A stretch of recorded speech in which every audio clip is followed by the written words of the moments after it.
hello. Hello. How's it going? Good. How about you? I'm doing all right. Audio sounds different. I can hear you. No, I can hear me over on your side. Interesting. Let's see. I bet that's probably the problem. All right. Let's see if that's better. I don't hear me anymore. Yeah, for some reason it didn't swap to the Thunderbolt interface for sound output, even though everything else was through that interface. I blame Big Sir. Well, I did update Sound Source and Sound Loop, I think were the two apps that had updates from Rogue Amoeba. I don't blame them. I blame Big Sir. And Sound Source is the one that I use to control, the different audio outputs and switching between things and everything. So I'm pretty sure since it had an update, that's the culprit. Yeah, no. I was going to say, actually, I was just thinking, Big Sir hasn't been as bad as I thought it was going to be. I haven't really had any issues with it so far. I was just going to say, I didn't think it was going to be like bad. I just thought I was going to dislike certain things more. Yeah, and turns out that what I thought I was going to dislike more isn't that big. Hasn't been that noticeable. Also, the AirPod switching that was supposed to come with Big Sur, like it does it for me. Like I see it happening, but it's too slow. Yeah, that was prior to Big Sur. That was part of why Sound Source seemed so interesting to me, because you can very quickly, just from the menu bar, select whatever you want for input and output, and you can control them independently. Oh, that's cool. That's because of that, I haven't even paid attention to the native AirPods detection. I mean, I'm basically doing what I was doing in Catalina and just selecting it from the menu bar in the Bluetooth menu drop down. And yeah, occasionally it will beat me before I get a chance to do that, and that's nice. But a lot of times I don't want to wait for it and do it myself. So I've got some follow up from last week. I saw. It's like you have an episode of follow-up as far as the number of notes. Well, I just thought, I think this is going to be the only place this exists, like where somebody has compiled this information and put it out into the world. I mean, this all came from a Wikipedia entry, but this is where, it's in there, but it has to be collected. It's not in there like the way I have put it out there like this. So the follow-up is, I believe I said that Joe Biden was he's the 46th president. And I think I said did I say he was also the 46th vice president? Yes, that was how it started. You mentioned he was the 46th vice president. And then, of course, we were talking about him being sworn in as the 46th president. Yes, that was incorrect.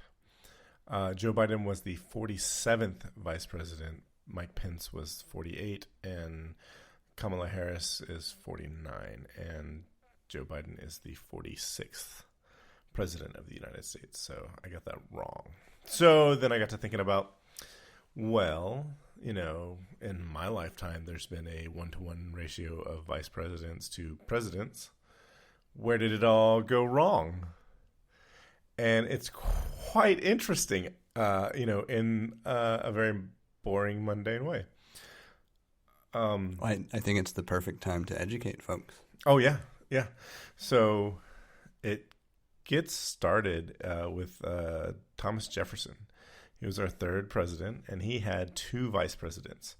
So Aaron Burr was the third vice president of the United States, and George Clinton was the fourth vice president of the United States. So we get a little mismatch right there. So that mismatch gets corrected immediately with the fourth president of the United States, which is Madison, because George Clinton was also his vice president until he died in office. George Clinton died in office, and then Eldridge Gary became the 5th vice president, and he also died in office, and the office remained vacant until the next administration, so that put it right back at a incongruent state. So those were off for a bit until John C. Calhoun became the 7th vice president and served for John Quincy Adams, who was the 6th president. He also served as Andrew Jackson's vice president. So they, the numbers matched up there. But for Andrew Jackson's second term, he switched running mates and ran with Martin Van Buren. So Martin Van Buren happened to be the eighth vice president of the United States, and then he ran for president. Ran for office of the president and won and became the 8th president. So he matched with himself, but things were off for a bit. So there was they were off by one until John Tyler, our 10th vice president. Sorry, he was the 10th vice president of the United States for 1 month. We talked about William H. Harrison, the 9th president, dying after 1 month. I think, did we talk about that last week? Yeah, we did. Yeah. So he died in office 1 month after his inauguration. So he was the 9th. So Tyler became the 10th vice president and also the 10th president of the United States. And Tyler didn't have a vice president. The office was vacant for 4 years. It's kind of surprising just from a secession standpoint. You would think that would have been a higher priority to fill a vacant vice presidency. Yeah, I thought, you think that, and I would have thought that, but I think it might be even more priority to, I don't know at the time if the vice president also served as the president of the Senate. I don't recall. But the next in line would have been Speaker of the House. So it's not like all of a sudden, there's no vice president. What do we do? Well, they know what to do. The Speaker of the House becomes president of the United States. So there's actually a really long line of succession, and they actually allude to that in an episode of The West Wing in the first season when Josiah Bartlett gives his first State of the Union, and I think it was the Secretary of Agriculture that stays in the White House, so that if something happens to everybody in the Capitol building, he all of a sudden becomes the president. Because there's quite a few people. I mean, there's a fairly long succession that they have documented as to who becomes president next. Yeah, for any fans of Battlestar Galactica, the reboot or the newer version of the series, that actually also comes into play, because the person who becomes the president is something like 13th in line, and they actually took that from our government structure. Oh. Where it's the Secretary of Education, I think it is. Yeah. And then I don't remember the exact number. No, I don't know. It just sounds like 13 is right. But yeah, it's somewhere down the line. So, the 11th president and VP were matched up. And then Millard Fillmore was the 12th vice president for Zachary Taylor, who was our 12th president.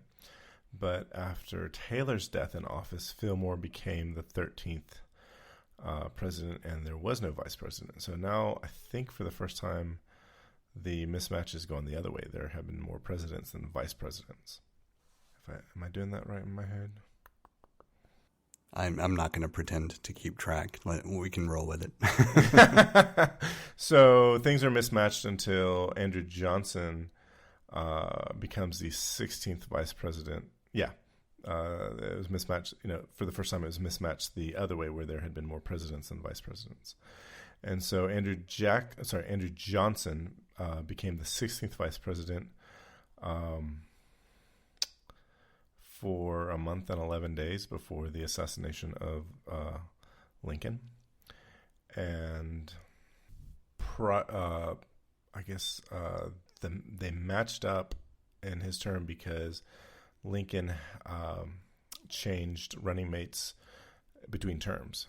Hannibal Hamlin was his first running mate, and then Andrew Johnson was his second running mate. So that's how they got matched up that way. And then Johnson did not have a vice president for his time in office. So when Ulysses S. Grant became president, he would have had the 17th vice president, but he changed running mates between terms. So we now are back to one more vice president than presidents at the time. And that went on until James A. Garfield. He was our 20th president. He died in office, and Chester A. Arthur becomes the 21st president of the United States. And his the vice president is left vacant.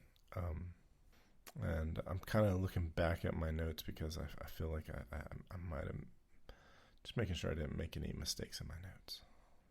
So then we're back to having one more vice president than president. So then that stays in effect until Gary Hobart, the 24th vice president, dies in office.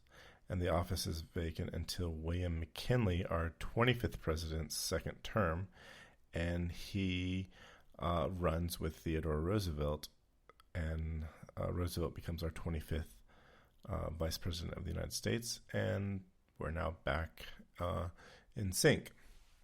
And that goes on until Franklin Delano Roosevelt.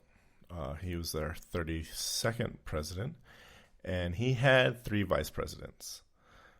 John Garner was our 32nd vice president. Then Henry A. Wallace was our 33rd, and Harry S. Truman our 34th. So we're off by, 2? Yeah, puts us off by 2. And we stay off by 2 until we get to Nixon's term. He's the 37th president, and his first vice president, Spiro Agnew, resigns. He's the 39th vice president, resigns. Gerald Ford becomes the 40th vice president, and we're off by 3. So there's been 3 more vice presidents than presidents, and that is our current mismatch of vice presidents to presidents. And there has been a 1-to-1 ratio of presidents to vice presidents since the Nixon administration. That was summarized far more succinctly than the notes would have indicated. Yeah. Like when I was reading through it before the show, I was thinking, we're going to spend an hour just going through the president and vice president succession. Oh man, if I did not, it'd been great if I wrote out, instead of writing VPOTUS and POTUS, if I wrote it out the whole way, then it would look even worse. And so just to make sure we clarify, that does mean that Biden, we had Biden as the 46th president being correct. There was no doubt about that one. It means that Kamala Harris is the 49th vice president. Yes. And it means that Biden was the 47th vice president, not the 46th, like I thought. I thought, there were a number of times when you have the same man. I thought it was going to be like the first time in history that we have the vice president being the number, the same number of president that he was, and it turns out no, that's happened quite a few times, and it's not even happening with Biden, so it's not even important. So, I think when I was doing this, I was just thinking, I think when I got down to John Tyler, I thought that he was going to be interesting because he was the first one to be the 10th vice president and then the 10th president. He was the first one to match like that, and I was like, that happened a while ago. This would make a great trivia question. And then it turns out, oh, this happened more than once. So Roosevelt was, 25th and 25th. So the first Roosevelt. That just means it's no longer a great trivia question. It gets to I guess it could be a good one for how many presidents have been vice president at the same number, some variant of that question. So all of that leads into talking about the inauguration itself. Mm-hmm. So this was 6 days ago as of the time of recording. I had to double check the date because I couldn't remember if we were at exactly a week or just under a week. So 6 days ago, Joseph Biden was sworn in as the 46th president and has had quite a run of activity in just under a week. Oh, you're not kidding. He has gotten down to business. He, the only way you could really describe it is to say that he had a plan and hit the ground running to execute his plan. There was just there's no way he could have been prepared to do so much in such a short amount of time if he didn't take it very seriously. Oh, totally. He had everything printed out, ready to go. Before we go into the number of executive orders and any ancillary discussion there, I want to talk a little bit about the inauguration itself. Mm-hmm. And I don't have a lot to say. It's more that I've been amazed at how refreshing it is over just such a short time to see activities and demeanors and actions befitting the presidency of the United States. That alone has made a level of anxiety that I didn't realize was present dissipate. It's like, I'm going to say what every journalist is saying now, and that is, it's just so nice to not do bullshit. It's like whenever the press secretary would get up and say something, it was just like, what ludicrous thing are we going to hear? And there's just like varying degrees of how ludicrous the thing that's being said is. And now it's like you have like proper adults in the White House now. And it's like, are they perfect? Absolutely not. Are they going to do everything I want them to do? No. It's just like they're adults. Like it's this, we can move. And when they get something wrong, sure, they might politicize it, but it's not going to be something that's self-serving or to, rally the base. It's like there are going to be good mistakes. There are going to be bad mistakes. There's going to be just good things. And it's just so nice it's a breath of fresh to be able to not just have like bald-faced lies thrown at us. I think that what you're dancing around is there's a level of accepting accountability and responsibility and not just redirecting the blame on fake news for, lack of better phrasing, since that seems to be one of the primary outlets we used to hear. That was the phrase. You're 100% right about that. Oh. So digging into the inauguration itself, I don't really have any specific notes, but a couple of things kind of really stood out to me. And so I'll start with Biden's speech, because he's not an extremely charismatic or phenomenal orator. Not to say that he's not a decent public speaker by any means. He's just, when you think of those people who could motivate and inspire through their speeches, and it really kind of captured the audience in a way that others have not. There are very few presidents that have ever hit that bar. So it's not a knock against anyone who takes the office. It's that he's not one of those elite few. But his speech felt 100% sincere. It hit the I'm telling you what I think and what I feel check mark, which is more important than being overly inspirational or seeming condescending or contrite, contrary, whichever way you want to kind of phrase it. You know, when you hear a politician talk about unity and moving forward, you tend to immediately dismiss that. And I did not feel any level of dismissal of that message with his speech. Yeah. I mean, I've got to say, like when he became the candidate for the DNC, I was like pretty bummed. You know, I liked Bernie. I still like Bernie. I wish Bernie had gotten the nomination in 2016. I wish he had gotten the nomination last year. But the more I hear Biden talk, the more I become cautiously optimistic about why he's in office. And he is now our, Donald Trump was our oldest president when he was inaugurated, and now Biden's the oldest inaugurated president. And the speech that he made in Delaware before traveling to Washington, D.C. before the inauguration was sort of very telling, at least for me, because he mentioned that this was not really, it seems like this was not part of his life plan. I think that when he was Obama's running mate, at that point, that was probably, his intention was probably for that to be the end of his elected political career. He might continue to play in politics, but not as an elected official, or not in an elected position. And he made a comment about the fact that this should have been his son's time. This should have been his son's presidency. And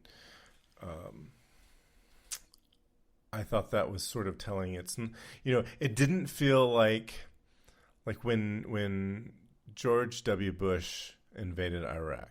It felt like he invaded Iraq because he was finishing what his dad started, like some semblance of finishing what his dad started and didn't get to finish himself. When Biden said that he thought this should have been his son's, he was in his son's place, it didn't feel like that. It was just like sort of a remembrance of who his son was. Like his son tragically died, and if he had not, he very well could have been the nominee for president of the United States this go round. It also made me think that he got back into politics in a major way because he had to beat Trump. Like Trump was destroying the country. And yeah, I want to harp on that part real quick. Yeah. Because to me, especially if you listen to one of the consistent messages that he's given, it's not that he is a stellar candidate or that he has this great plan to make everything better. What he has repeatedly mentioned is that he wants to bring all the parties to the table and get back to doing business. And he feels like he's the candidate that can do that. And I think there's very much an acceptance of, because he has been in the game for so long, he understands how to bring people to the table. And so he views his role mostly as the facilitator of getting those discussions back, not as a purely presidential or executive level agenda that he wants to try to push through. Yeah, he's a career politician. He knows how the game is played. And initially that was what sort of frightened me about him. But time will tell, but looking at this, I would predict that he's going to be known as the empathetic president, for a couple of reasons. One, his life, the events of his life have been, his life has not been without tragedy in quite a few ways. And he followed the least empathetic president that we've ever had, and a president that led the entire party to double down on their lack of empathy. And so for him to come in to the Oval Office with the humility that he has come in with, I think that's one of the things that Biden will be known for. I think another thing that should be said is that he will also be known for his mouth. I mean, that guy has got some sass. Like he's got two sidearms and they're full of zingers. I remember when he was elected to the vice presidency, one of the things that I liked about him, and I didn't really know much about him at the time, but he is one of the, if not the only person who has actually said fuck on the Senate floor. I remember that. I remember that. I'd forgotten about it until just now. But oh my! And yeah, quite frankly, I have to respect that. I mean, anybody who can finally buck a norm because it warrants a particular phrasing or word that you just can't come up with a better way to express, like, so be it. Let's go. Oh, I mean, I was going to say that, he told, it was in the debates, he told Trump to shut up, man. He's like, you shut up, man. And as the one that most recently, I guess he had met with, or spoke with Putin on the phone, and a reporter. Talking about when the reporter asked him. Yeah. I don't know if it was a Fox News reporter, but the clip I saw, it was attributing that reporter as a Fox News reporter, and he asked him, the reporter asked him about what was it, like what Putin said, like asked him what he was saying. Anyway, but Biden turned around and said, "Yeah, the question was, what did you talk about?" Thank you. Yeah, and Biden turned around and says, "You." So, yeah. I mean, that was, I can appreciate that kind of irreverence. It's a different. He's a different kind of pistol. Like Trump was a scary loose cannon, and Biden's a bit of a pistol, and I quite like that.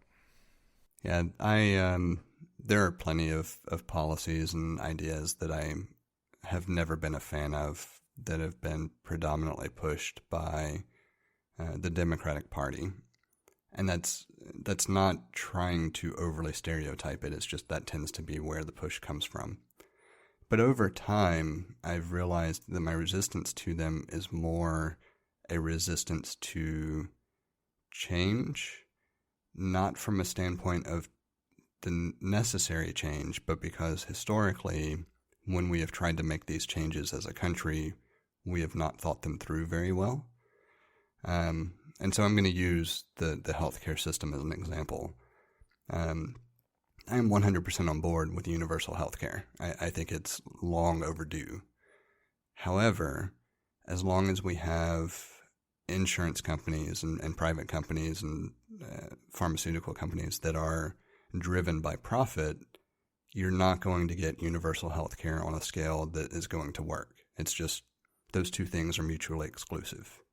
And so we tend to take a baby step in the direction of getting there, but we don't tend to think through the ramifications of how we can actually progress it and make the situation either basically identical or actually worse because we didn't think through those ramifications. And it may not be that we didn't think through it. It may just be that we don't have a good answer for it. But historically, that has been my problem. Like the change itself is needed. The way we're going about the changes, I just disagree with most of the time. And this kind of feeds into some of the executive orders. Because I actually am 100% on board with every single one of them so far. Yeah, same. But like that's historically been my reservations about any of the traditionally democratic policies or agendas. It's not that I think the end goal is not what we should pursue. It's that we're not seeming to get toward the end goal in a way that's working.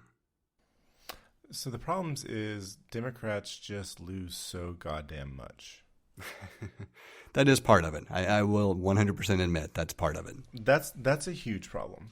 But even, that's like sort of like that's really a symptom of a problem. The problem is like, well, I'm going to interject real quick. The problem is that we have a purely two-party system. I was just going to say we have too few parties. Yeah, there's no legitimate way yet for a third party to break through and actually gain momentum. Well, that's because the two existing parties are doing everything they can to not give up power. The Republican, God, it's been 12 years. The Republican Party nearly self-imploded with the Tea Party 12 years ago.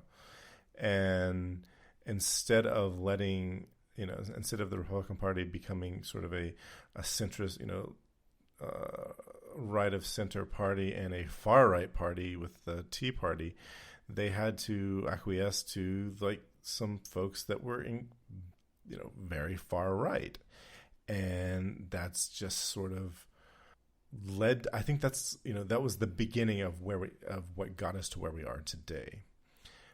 You have people in the Republican Party that are more interested in staying in power than doing anything else. The Republican agenda from 2009 to 2017 was don't let Obama pass any legislation. That was their whole agenda. That was it. And 10 months before the 2016 election, a vacancy occurred on the Supreme Court bench, and Mitch McConnell and the Republicans were like, no, we got to let the American public decide. There's an election in 10 months. And then in 2020, they pushed the Amy Coney Barrett onto the bench with just a couple of months or a few months before the election. I mean, it was just, how the fuck did they let them do that? They got stymied in 2016, and then they got fucked over again last year. It was like, why? How? I just, Well, the how was pretty simple. Whoever controls Congress pretty much controls what gets done and what doesn't get done. Right. But the why is like, why are you so bad at this? Like consistently so bad. It's like, the Republicans have been using gerrymandering and voter suppression for decades to change the outcome of elections. And it's like the Democrats are like trying to take some sort of high road, or they won't cheat. I don't know. I think the big thing comes down to there should be a process or a formal appeal in some fashion for those behaviors to be presented to the Supreme Court, because that's the checks and balances, right? If a branch of government is not playing by the rules or performing duties adequately, you have two options. You can go to either of the other two branches of government and see what the responsibilities or what powers those branches have. And in this case, when you're talking about voter suppression as the example, that's 100% something that could be brought to the Supreme Court. It's just you have to be able to provide substantial evidence. And I don't know that the work has been done to be able to provide that in a non-anecdotal fashion. Yeah. It just sucks to know that it's happening, but not be able to explicitly, have be able to present a case that would make a lasting and changing effect. What really sucks more is that people are doing this to begin with. Well, and to tack onto that, like the real way to change it is to vote appropriately. And that is something that, by and large, the general public just doesn't do. That is true. It's too true.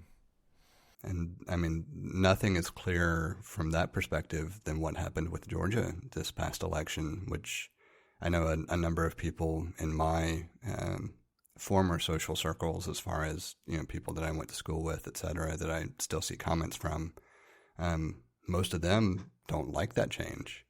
Most of them are also flat out idiotic, and very typical backwoods Southern people that, quite frankly, it's a very positive change for the state, and I hope it continues.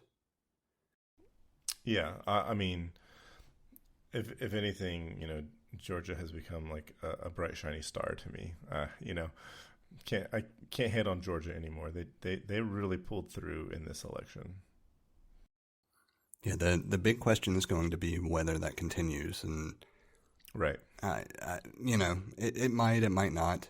This might have been kind of an outlier for the sheer number of people that turn out for voting, and the next election may go back to what we've historically seen as normal. I hope not. I really hope more people take it seriously, because that's when we get a better representation across the board. Agreed. I think at this point, the biggest move that the Democratic Party should one of the things they should focus on is like making mail-in and absentee voting a standard. Like, that was a big deal in this election, and it was obvious as to why we were doing it. Record turnout and record voter turnout this past election, because I think because of the pandemic. I think if there had not been a pandemic, I think Trump would have gotten reelected. I am fairly confident that Trump would have gotten reelected, and because the people that were voting for Trump are well, you see some of them, they're absolutely fanatical. And I mean, to begin with, Republicans tend to show up at the polls fairly, better than Republicans do. But it's sort of scary to think that if he had not, if we could go back to 2020 and he actually handled the pandemic appropriately, that would have been, and that allowed him to get reelected to president for another 4 years. That still, in some ways, would have been better than what we're dealing with now. Because we have, at this point, over 400,000 Americans that have died. Thousands a day are dying from coronavirus. There was no plan in place to inoculate the population of the United States, and if any amount of planning had been done, he might have gotten reelected. And I don't know. It's a hard it's a hard pill to swallow, I guess. But it's that more people just need to go vote, because it does make a difference.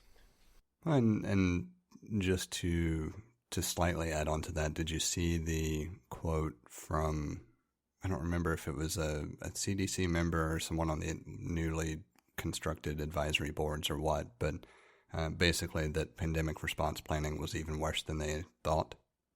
I had not seen that yet, but I'm not surprised. Yeah, I wasn't surprised at all either. It was, the quote basically led into the current administration is starting from ground zero. Like they're basically building everything from scratch now, as though it's a brand new pandemic, because nothing existed for them to work from.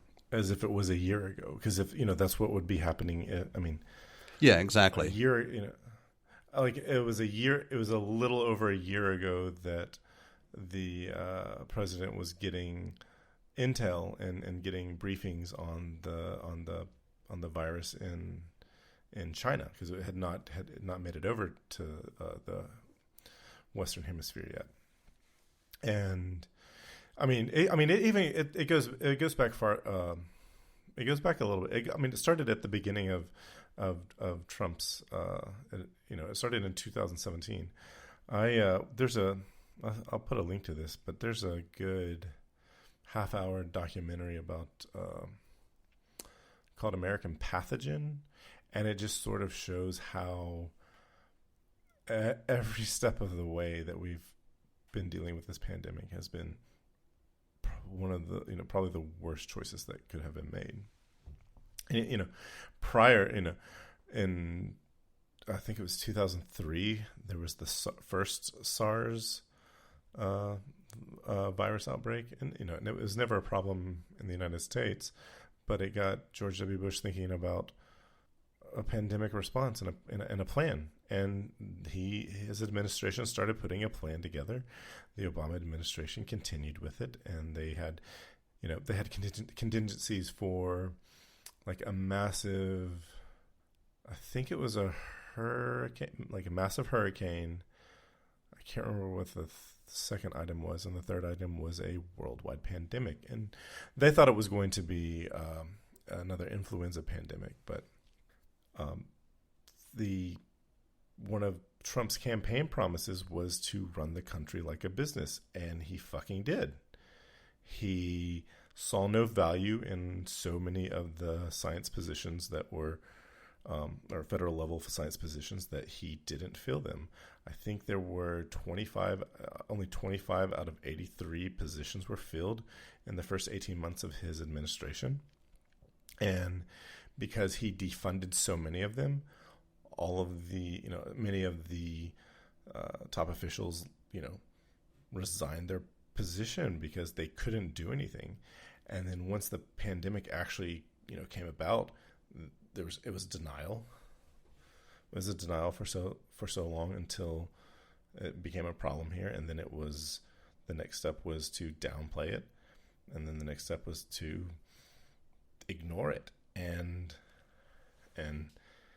that's how we got to where we are today, and that's why the Biden administration is at ground zero, because they just didn't do their job. They actively worked against themselves and the American public. Yeah, we derailed the original conversation quite a bit there. I want to pull it back into slightly more positive notes. Yeah. So I put a note in, and then you put one prior about Lady Gaga's performance at the inauguration. What's up with that? Okay, I thought she did a great. I remember the first time I heard about Lady Gaga, and I did not. I totally wrote her off because I knew the kind of people that liked her music, and I was like, no, I'm not gonna like that kind of. I'm just not gonna like it. And it turns out, I'm going to circle back to that real quick, just so you know, because I have a side tangent that's going to extend our episode again. But okay. It's worth mentioning. I love Lady Gaga. I think she's so good. I like her music. I like her as an actor. But the thing that caught my attention was the large bird on her sweater or her blouse. I don't know what she was wearing. Her top. And I remember seeing somebody comment on AL.com posted a few pictures of her coming down the stairs and singing and so forth, and somebody commented, that looks like the Mockingjay from the what is that book series called? The Hunger Games. The Hunger Games, yes. And she's like, that looks like a Mockingjay, and she's like, trying to turn it into some evil, terrible thing, and I'm just like, how do you not know that's a dove with an olive branch in its mouth? We live in. So I get it. I love the memes of it being like the Mockingjay, just because I like memes. But was it maybe gaudy for my taste? Sure.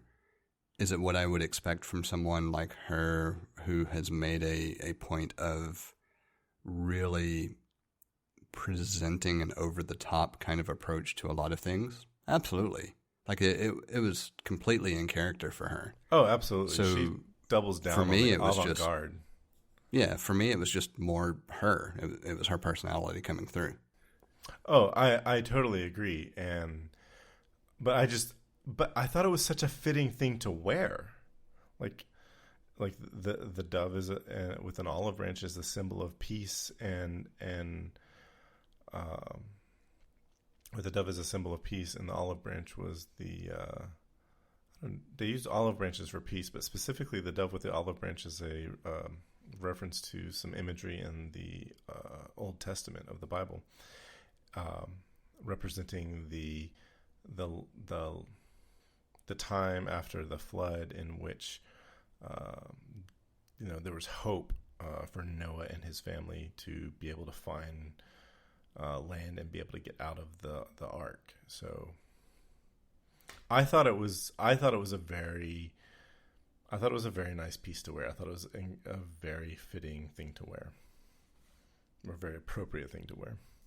Yeah, I certainly didn't have any complaints about it. And like I said, to me, it was just her personality manifesting itself. So I put in a note about Garth's performance for two reasons. One, I'm sure we've talked about it at some point, but I know we haven't on the show. I've always loved Garth Brooks as a performer. There has never been anyone that I have gravitated toward musically like him pretty much my entire life. Like for everything that I've ever gone through, there's always been a song of his that I could relate to, that kind of relationship. So I was thrilled just that he was performing. It didn't really matter what he was performing. I knew you were. But the reason I put the note in, though, if you paid attention, so Garth also performed at Obama's inauguration. Mm-hmm. And when he was leaving the stage, you noticed that he jumped over into that little crowd of the presidents to say hello and, everything else. And it was just, to me, it was hilarious. It was a perfect embodiment of just what he has always done, which is to side with anyone who is trying to unify people in general. And also just showing that, it's just somebody that's seeing old friends and really wants to say hello. And I just laughed. I couldn't help but laugh. And that's the only reason I put the note in. Oh, I knew when he was, when I heard that he was going to be at the inauguration and sing, I was like, oh, Jesse's going to like this. I knew you were going to like it. And he was another one that I sort of wrote off in my younger years because I used to despise country music. Johnny Cash was the first country singer that I was like, oh, this is not all, there's more to this than I thought. And you're actually the reason why I like Garth Brooks now. You suggested, listen to this song. This is about that. And I did. And I really like him. He's a fantastic performer. I love that he wore jeans. I mean, jeans, boots, and a cowboy hat. He wore he hit all the marks. He wore his dress cowboy hat too. I grew up around folks that that loved Garth Brooks, and I remember seeing some comments about how he wore his dress cowboy hat, and I was like, oh, that's sweet. It was he was a pleasure to see. One thing that I will mention, I didn't know what he was going to perform. I don't know if that was even publicized prior to the performance or inauguration day. Amazing Grace has always hit kind of a sentimental mark because my mom's mother, so my grandmother on my mother's side, was one I was very close to. She passed away when I was, I think, about 10-ish. But very poignantly, I remember that being one of her favorite songs. And when it was played at the memorial service, that was when I kind of just lost it. Everything became more real. And so it's always difficult to hear that song anyway because of the memory association. But it was just a phenomenal performance of that song. And anyone who enjoys his music or just enjoys classic hymns, like, watch it. It was a very good rendition. It was excellent. I really enjoyed it. So what to move to a very surprising piece from my perspective. I had never heard of Amanda Gorman prior to the inauguration. Nor did I. and I absolutely love her. Oh, she was amazing. She sort of stole the show. Oh, there's no sort of to it. Like, she absolutely stole the show. She and Bernie. Well, Bernie just became a huge meme sensation. I don't think he stole the show. Amanda Gorman, though, her poem, absolutely 100% the best thing to come out of the inauguration, aside from just not having Trump in office. And the way she delivered it, oh my god! Oh, it was perfect. Oh. And I don't know if you noticed or saw, she also overcame a speech impediment. No, I didn't know that. Biden. I did not know that. She also, I don't know if it was a stutter, so I'm not going to go on record as saying what it was, but I did see very specifically that she had a speech impediment that she overcame. Wow. I mean, I would have never known that. It just, like, it was like, I mean, it could not have been a better, it could not, I mean, there's, I don't know, I've got no words. Yeah. It was moving. To even now, so I put in the notes, I wrote a brief little article, and the only reason I put it in the notes is because why not? I'm going to plug my own stuff, of course. But the whole reason I did was because of her poem. Now, I did include a couple of quotes from Biden's speech and a couple of quotes from her poem, but her poem was what I really wanted to point out. There were a couple of lines I wanted to repeat because I loved them so much. And I found that what I wrote actually didn't point to the quotes as much as I thought it was going to. Because as I was writing it, there was no reason to go back to trying to elaborate on those. They stand on their own extremely well.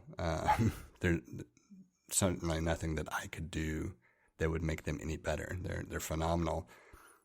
So what I found as I was writing was that there was a message that was underlying those quotes that was kind of stirred and needed to come out. And so that's more what I focused on instead of the quotes themselves. But I copied in the quotes that made me decide I needed to write something. And so real quick, just for anybody who wants to actually read it, when I do happen to write things, it also gets posted to jthart.com. By all means, go take a look. There's all sorts of random stuff. The podcast is hosted there. Anytime I write something, it goes there. Some examples of my photo work are there. It is an amalgamation of the different activities that I involve myself in. Don't expect anything regular except for the podcast. Everything else is on a very, very random schedule, to put it mildly. But it was interesting that both the combination of Biden's speech and her poem, Gorman's poem, made me feel like I needed to write something, but I didn't know what I needed to write until I started to write it. And there's nothing really else more to say there. Like, if you're interested, read it. The gist of it is I have hope for where we go from here. Yeah. It's going to be interesting. And I was talking to Becca about this. As bad as the past 4 years have felt, as bad as they have actually been, we're probably living in the most progressive time we've ever lived, that has ever been. You think back to 30 years ago, it was hard for people to be gay. And now we don't think anything about it. And maybe 30 years from now, nobody's going to think about people being transgendered. I'm going to argue that. Okay. But I'm only going to do so because of other people that I know. So we don't think about it, but there is still a large number of people that do, that are for some reason or another fixated on some of these different labels. So we're not there. I think we're far further along that path than we were, a decade ago. But like for you and I, our typical social circle is going to be comprised of people who are more like-minded and people who are more open and have been more open and accepting of other viewpoints for a long time, where we don't think about those differences. Like if you want to like another guy, like another guy. If you want to like another girl, like another girl. I could care less. It does not impact me, or it doesn't affect me in a way that makes me uncomfortable. It doesn't infringe on anything for me. It doesn't change anything about my life. It's your choice, your life, your preferences. But there are a lot of people in the U.S. and predominantly in the Southeast that are very adherent to what they interpret different religious teachings to be, where this is still a big area that they're unable to reconcile or acknowledge as legitimate. And so while our typical social circles are well beyond the point of caring, there are still large groups of people who do view it as either an abomination or something that is not normal, or pick whatever phrasing you want that indicates it's wrong. And I don't think it's going to go away real soon. I think Trump very clearly shows that there are a large number of people who will latch on to certain things that are very anti-progressive.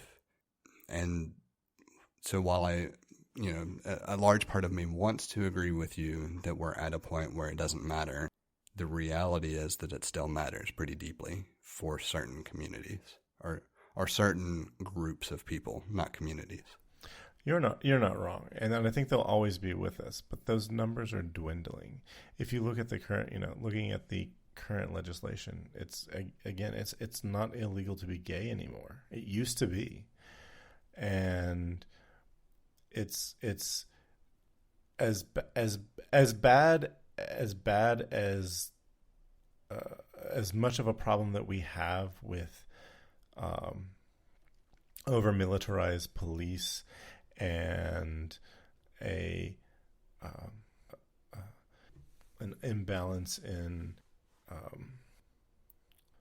the treatment of people of color. It's still better than it's ever been in this country.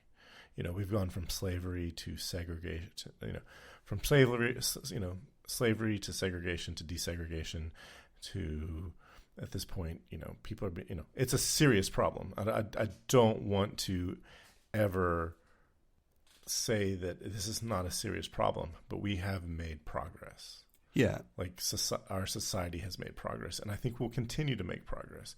And I think the number of people are dwindling, and the people who are now coming into power are more progressive than those that are leaving power. I would agree with that. But I think there's an underlying current that no one wants to acknowledge and try to tackle.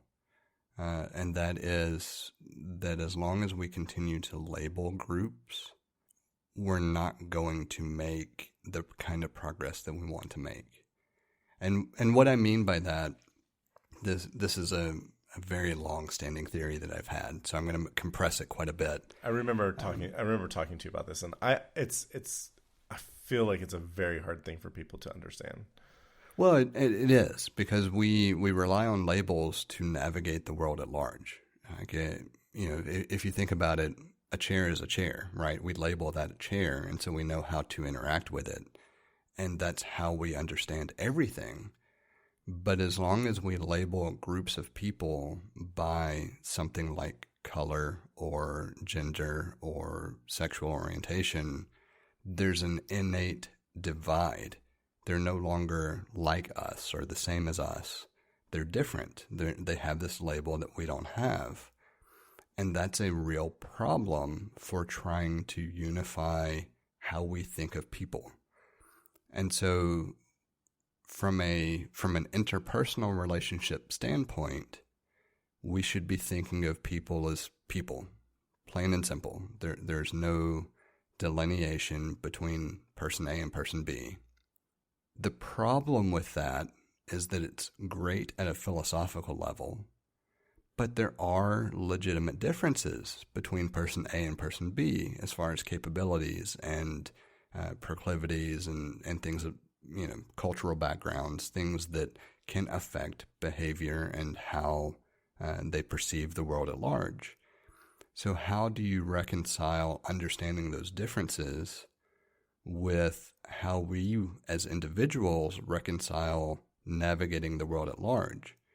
And historically, it's labels. Like the more minutely you can classify a person, the better you can understand them from an individual perspective. The problem is we don't use those labels to understand people. We use those labels to attack or demonize or discredit or raise on a pillar, whatever range of actions and behaviors for that group based on what we think of that group, based on the label that we have assigned to that group.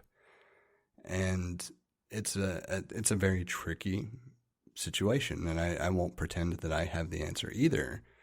I just know that at its core, labeling individual groups is absolutely part of the problem.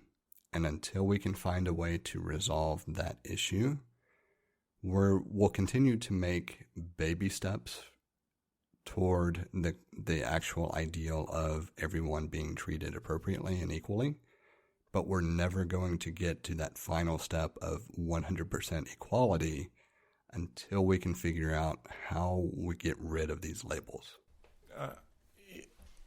I think the labels aren't inherently bad. It's just that so many people are using the labels to as a way to express their. It comes down to a fear of the unknown. Yeah, I get the argument because no, labels aren't bad. Labels are how we understand things. Right. The and problem you said that when you're talking about rights, let's make it a fairly specific conversation. So we're talking about American citizen rights. Why do we talk about women's rights or blacks' rights or Indians' rights? Why aren't we just saying, as a citizen of the United States of America, these are your human rights? Because we've taken them away. Right. We've taken their rights away, so then they as soon as you've taken... Yeah. The point is that you have to go back to the beginning, and you have to be willing to strike down a fairly large portion of the documentation that our country was built on and say, you know what? We're going to fix this. As a human, you have these inalienable rights. Whether you're a citizen or not, these are basic human rights. As a citizen, you have these privileges conveyed to you within the United States of America. As a non-citizen, you have these privileges conveyed to you. And that's it. That's where you stop it. And until we have the ability to do that kind of overhaul, which I don't think we're going to see in our lifetime, we're just not going to make the final step to everyone is treated equal. You're right. And I was going to say that I don't think we'll see it in our lifetime, but because we can't strike down these inequalities, we are forced to take baby steps instead. And eventually we will take enough baby steps that there will be a generation that does strike down these inequalities if we don't destroy our ecosystem before then.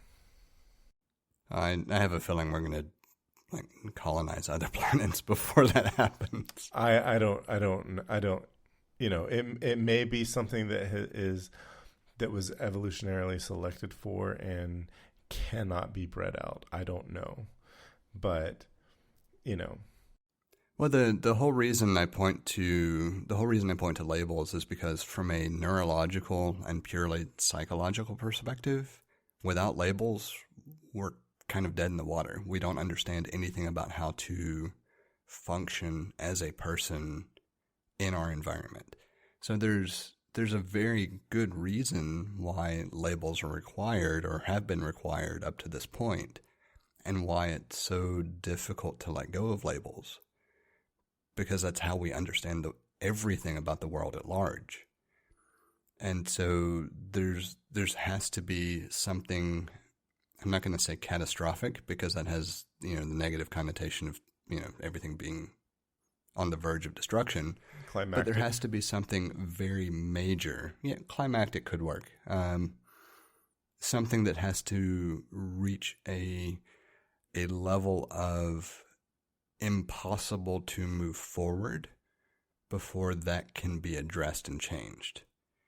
And then when that is addressed and changed from a procedural, documentary, foundation of government level, you still have a fairly long time frame for that to be accepted at a purely psychological and understanding of everything level as well.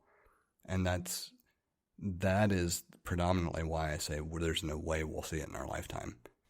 Oh, no, I agree, but I have hope, and even if I don't have hope, it's the right thing to do. Striving for equality is the right thing to do. I certainly can make it sound horrifically out of reach, right? But that's not the point I want to convey. You're not you're not sugarcoating it.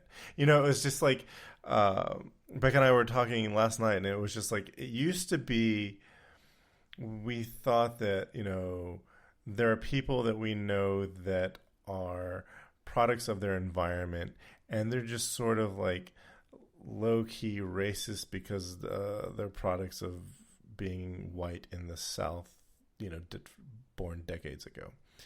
But really what they are is white supremacists that have a voice now and have sort of come together in a scary way.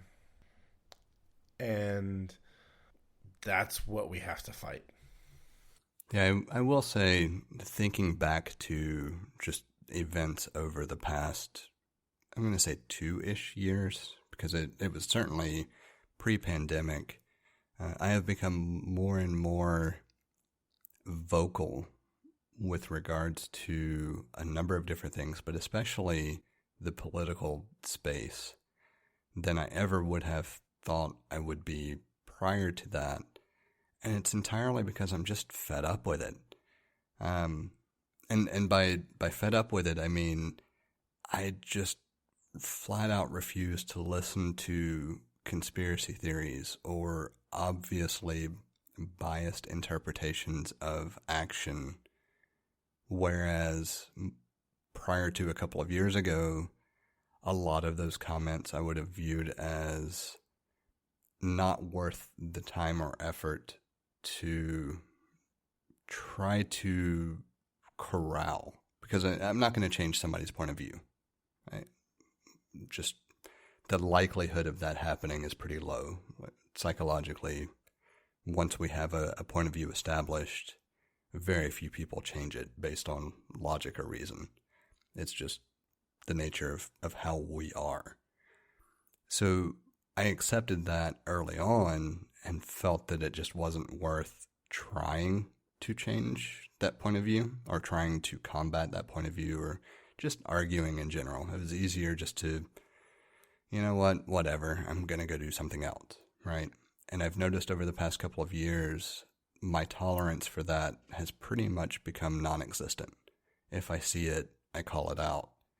And I think that is more the turning point in what we need to see progress for people like us who have the privilege of being able to have that voice and have the freedom to say something and not immediately be attacked for a trait, but instead have someone try to attack our viewpoint. That's very different from someone who, What I'm dancing around is if a person of color makes a comment and I make a comment, people are going to attack my comment for what its view is, and people are going to probably attack the person of color for their color. Yes. Which I no longer have any tolerance for, which is great. It took us way too damn long to get here. Yes. And that is something that I absolutely 100% will own as well, that I should have been vocal prior to when I have started being vocal. I am just as much a part of the problem as anyone else, but I'm glad that I have at least reached the point where I am vocal. I can lend my voice to anyone who might need it for whatever good it will do or won't do. But the lack of tolerance has to be step one. Yes. As long as we tolerate inequality, there won't be any. It's kind of like the only thing for evil to succeed is for good men to do nothing. Yeah, I keep thinking about that. I actually thought about putting that in my post that I wrote too. Because one of the things that I did put in that post was that my challenge is for every interaction you have with someone, regardless of who it is, make their life better because of that interaction. It doesn't matter whether it's a moment or a decade.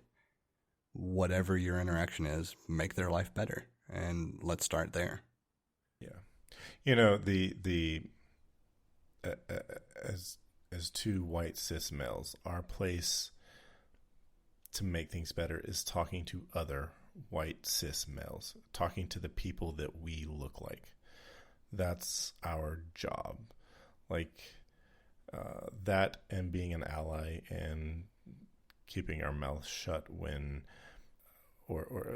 keeping our mouths shut and allowing people of color to elevate their voices, like putting ourselves in a position to allow them to elevate their voice, and in the process also keeping our mouth shut, and then we go and we tell the other white men what's not okay, that inequality is not okay. And sometimes that's hard because we're so used to doing more than that. We're so used to sort of taking control. It's like when it comes to women's rights, sometimes our place is to talk to other men and then allow women to voice their issues. Yeah, I think probably the way I would phrase it is that it's on us to not try to explain it ourselves. That tends to be where we fall short. Yeah. Like the voices are there. It's on us to point to the voices and explain why it's important. Not to try to represent the voices, which is where we tend to do that, and we shouldn't. Yeah, that is a great way. I think that was well said. Our job, we are become a problem when we try to represent their voice. So we have spent, I don't know how much time not even paying attention to the notes. Like we've gone off on such a tangent in general, even though the notes are there. That's good though. Well, it is. It's a great conversation, and it's more indicative of our conversations of old anyway. So yeah, I'm 100% on board. But I want to rein it in because I'm curious about the Inauguration Day TikTok comment. Oh. But I want to pause for a second because I also want to take a minute to go pour another drink. Okay. And so I figure it's a good pause point, and I'll be back in just a couple of minutes if that's good with you. That's good with me. All right, I'll be right back. I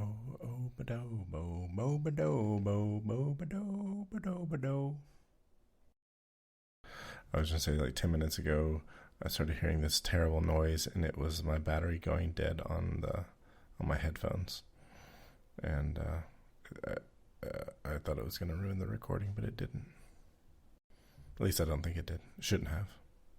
I haven't heard anything being an issue. Yeah, I think it was just in my ears. The noise canceling stopped working. Yeah. And it made just sort of this undulating sound because the batteries are going down, are running flat, and it's because I haven't charged them in about a year. It's interesting. So when I play something from the soundboard, I see the audio levels for both of the recordings. Oh. I don't know why it's not transmitting. I wonder if I need to move it. All right, well, it's a whole nother thing. Like, I think it's going to the recording for the file. Yeah. I think it's just not transmitting over FaceTime. I think the order that I have things in isn't quite right. Gotcha. Anyway. Do you have a favorite Bernie meme? Not really. Like, I've laughed at quite a few, but I don't know. It hasn't been one of those things that's really been a big thing for me. There's a lot of them, and I'm just like, that's a lot of memes. That's a lot of memes. That's a lot of memes. But there were a few that I felt were notable. One of them was from the movie Friday. There's this iconic scene with Chris Tucker and Ice Cube. I think it's Ice Cube jumping back. Do you know what I'm talking about? Vaguely. Yeah. So there's so they changed it and they put Bernie kind of at a diagonal, and he looks like he's jumping back with Chris Tucker. It's pretty funny. The other one that I thought was really funny was it was like check this box to prove that you're not a robot, and then instead of they would show you an image, we have to click on all the traffic lights. Instead, it was the picture of Bernie, and it says click on all the mittens. I haven't seen that one. That one was really good. That was my favorite.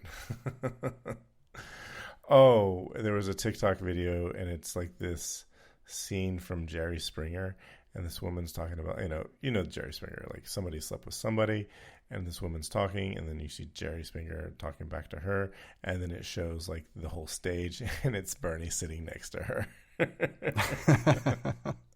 Those were like ones that I thought were notable. Yeah, I've certainly seen quite a few.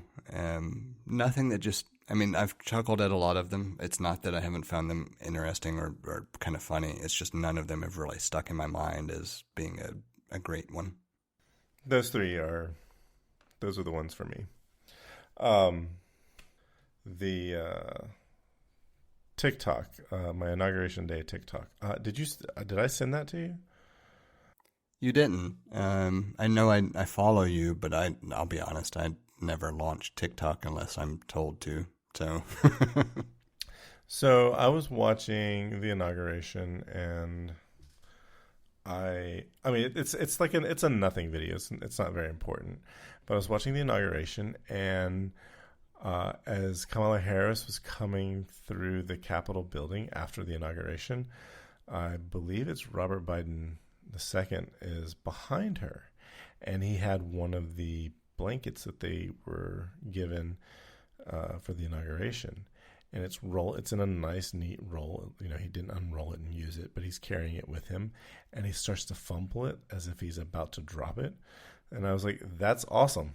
And he fumbles it and catches it, makes a really good save, and the kid's like 14, and I was just like, if I was 14, I'd have been proud about that.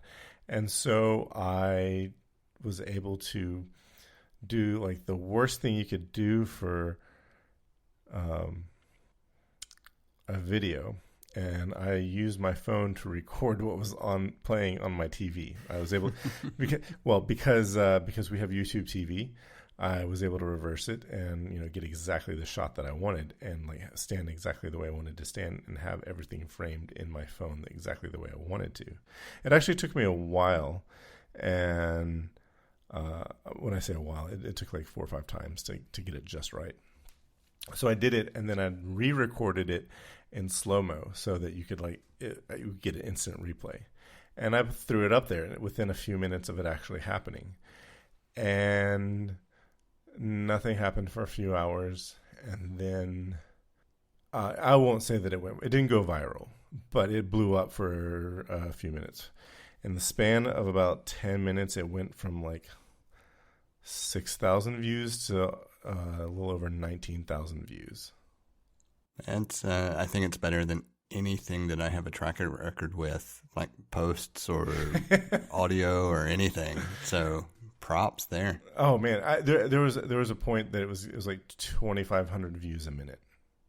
Like there's like 2 minutes where it was like it went from, in the span of 2 minutes it went, they got 5,000 views, and then it just stopped. And every once in a while I'll get a like, and it's still like at 19.1 thousand views. But that was just kind of fun to watch.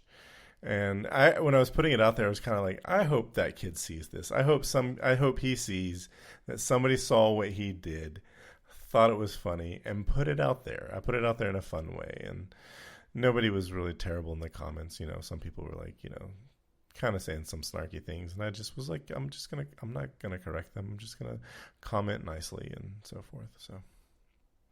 I will say one thing that I made sure, just any of my online interactions, regardless of where that might be.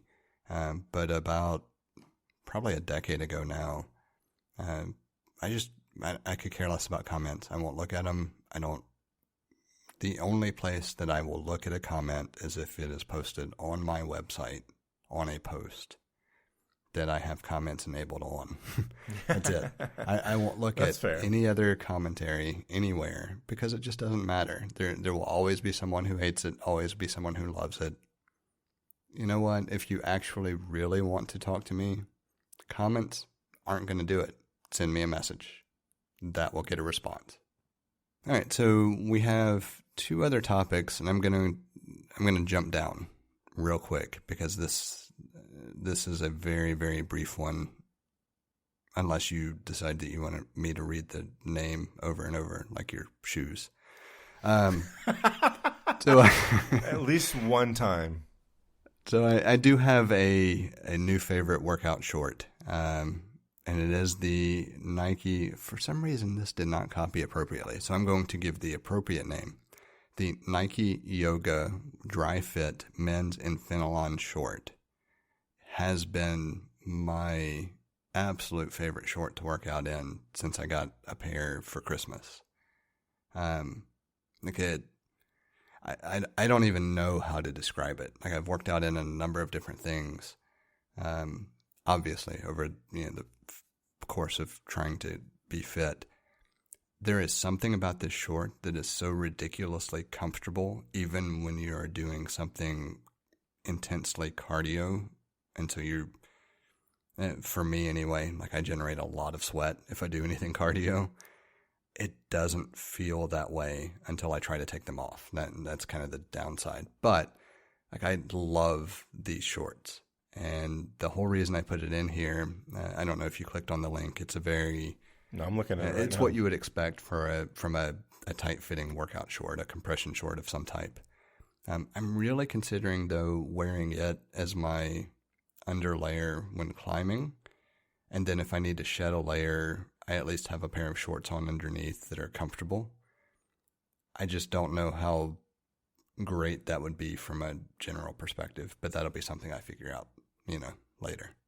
But they are extremely comfortable for at least working out at home. How did you, were you looking for compression shorts, or how did you come across these?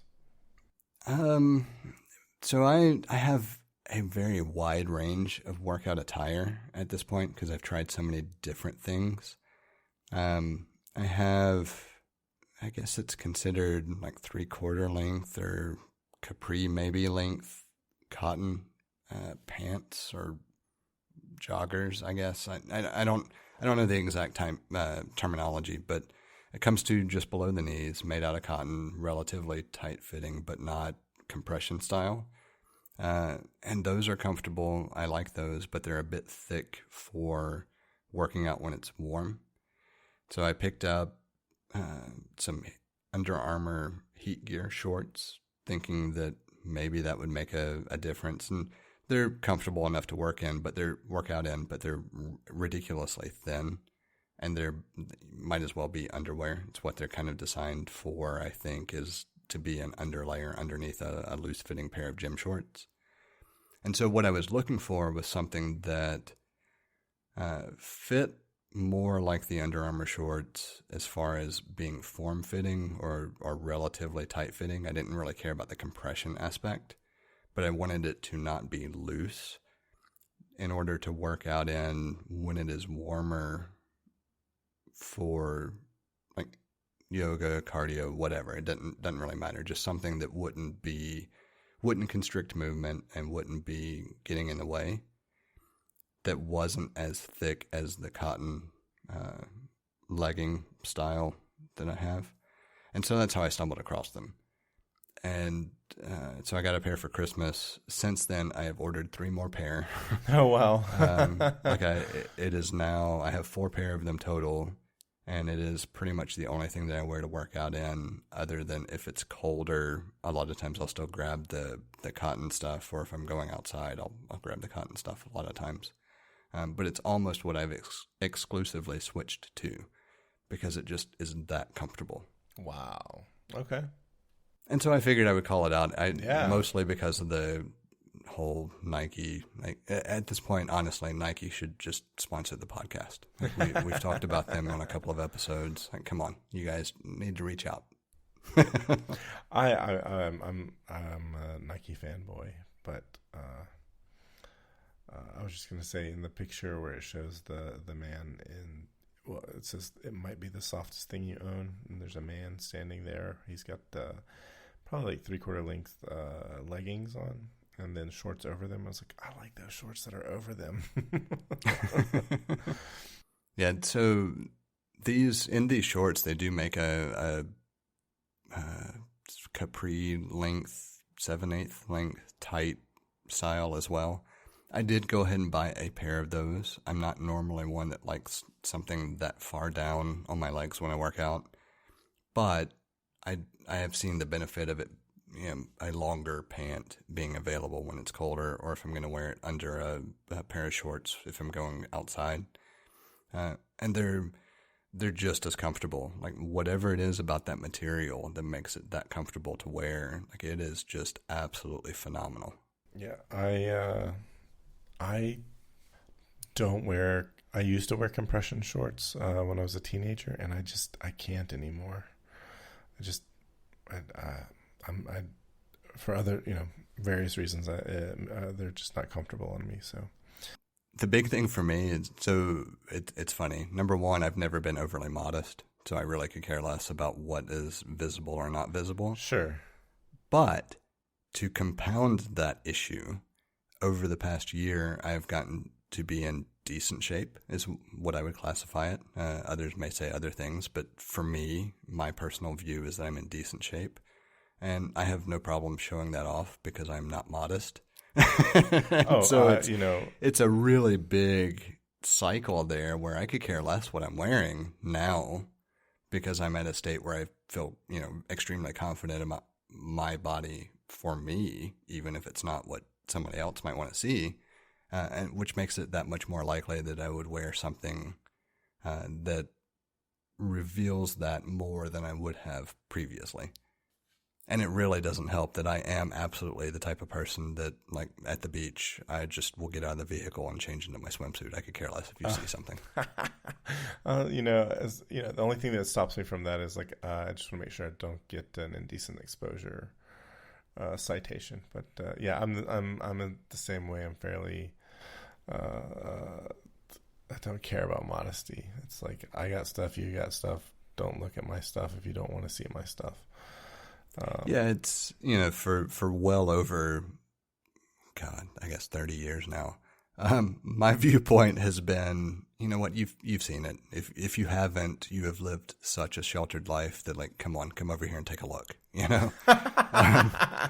it's just, why are we so burdened by that as a society? Well, we can take that into a whole nother episode. There's a lot there. But the point is, I just don't care. Like, yeah, I will grab a towel and I will at least half-heartedly try to cover up as I change, just because it's what is expected in public. Right. But I don't care. I really don't.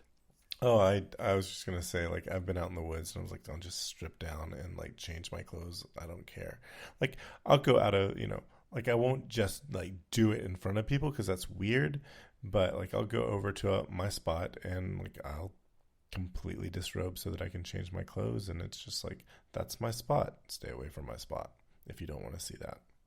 Do I care if you see it? No, I don't care at all. And then, because with my kids and me, it's like we're three guys. It's like sometimes it's like a locker room here. It's like, because I'm helping my kids take their showers and whatever, and it's just like, whatever. I will say that's something that I've made sure from a parenting perspective I'm very cognizant of, which is not feeling like something has to be hidden, because I think that's an innately behavioral issue later on if you treat it that way. It's like, you know what? Yeah, I change clothes. You change clothes. Yeah. I might walk halfway across the house naked because I need to grab something. It's perfectly normal. Yeah, it's... and I was just going to follow that up with, like, embrace the fact that we are who we are. Yeah, I remember the first time, like, as a... I don't know, it might have been 19, the first time I was in a locker room, and I was just, like, so... I don't know. It's just like I wasn't uncomfortable, but I was like, definitely like, this is a brand new experience. And I didn't, I remember thinking, I was like, if I had been in like if I hadn't been homeschooled through high school, I probably would have, I remember thinking I probably would have already had this experience, like being in a locker room.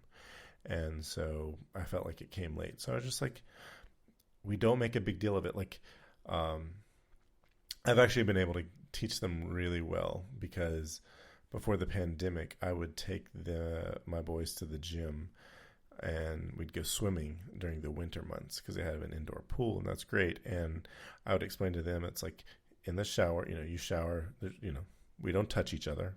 That's not okay. And it's like, you wash your body and you wash your body. It's fine that we're seeing each other. It's not a big deal. When you come out of the shower, it's just expected of you to put a towel on to be respectful.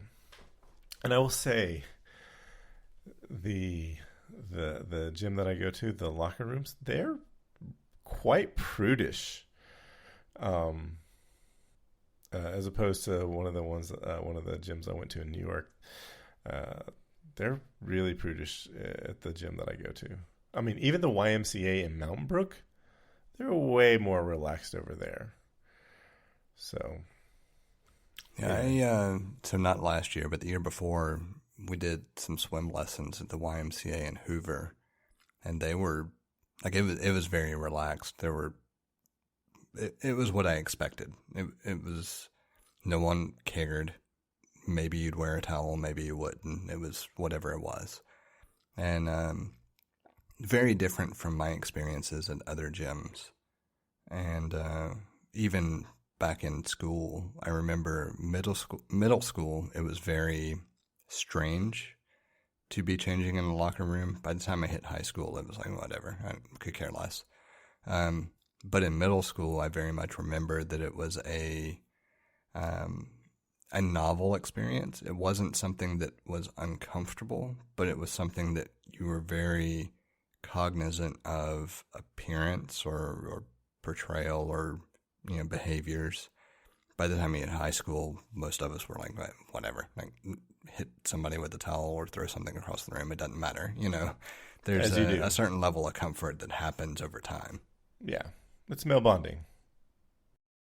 I don't know if it's so much male bonding as much as it is. No, I'm just. I was just thinking of the locker room. There are plenty of labels to ascribe to it. No, I was just thinking positive and negative. I was thinking about the locker room scene from the movie Remember the Titans. There's too much male bonding going on.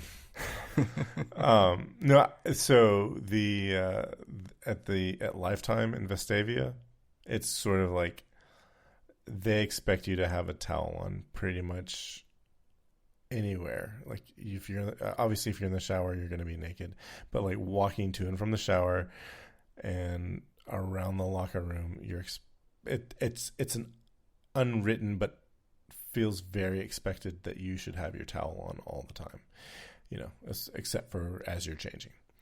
And Yeah, not the kind of place I would fit in very well. I just, I go with the flow. I'm probably one of the ones that's like, yeah, whatever. Like when I get over there, I was like, my towel's gonna come off, and I'm gonna be naked for a bit while I'm getting my clothes sorted out and so forth.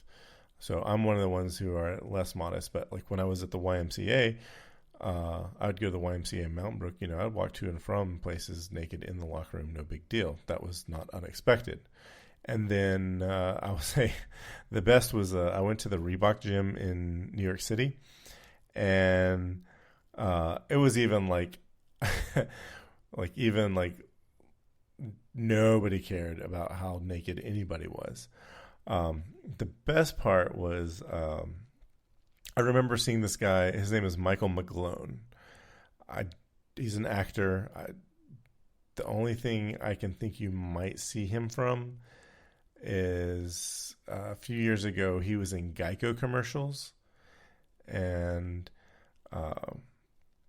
I can never remember his name. I have to go. There's a movie I saw him in from the mid 90s called She's the One, and I always have to go to IMDb to look up his name to remember who it was. But he was walking around with the towel on, but he had the towel around his neck, and his junk was just hanging out, and he's just like strutting around the locker room with the towel around his neck. So it was which is very different from the gym I go to now, or was. It reminds me of the pandemic. Reminds me a lot of so the only real gym I went to prior to relocating to Birmingham was a Gold's Gym that opened up in Columbus, Georgia. And a buddy of mine and I did the whole get up early and going to the gym thing. But there, you would see people walking around naked in the locker room for the entire time you were there. It felt like there was no care or consideration. And it's a locker overall. room. Yeah, and overall the gym felt very welcoming. One of the things that often gets a bad rap is the whole laughing at other people trying to do things. That particular gym, everyone just felt like they were there to help. I couldn't count how many times I would see people walk over and say, "Hey, you need a spot to feel more comfortable," or you got it, or maybe try something a little bit different. Just a very helpful environment, not what I have seen at most other gyms. And part of why I haven't liked gyms in general, but the environment there was very much one of, we're all here to better ourselves in some fashion, like, let's do it, And so it was good to have that experience, but it was very much localized, because that is not what I would say Gold's Gym would be like across the board by any means. There was a second Gold's Gym that I visited in Columbus that was the exact opposite. So it's very much hit or miss. But it was a very positive experience, at least at that particular one. Whether it's still the same or not, who knows? But it's what made me decide that gyms were not necessarily evil. You just had to find the right gym.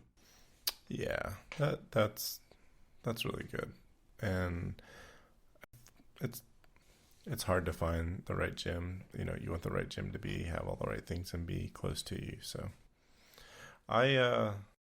and nowadays the right gym for me is my home. So yeah. It really doesn't matter. Yeah, not going to the gym. So there's that. So that leaves one topic that I'm going to let you decide how much you want to talk about. Because I don't really know what you're looking for sure, but I did add a couple of notes anyway.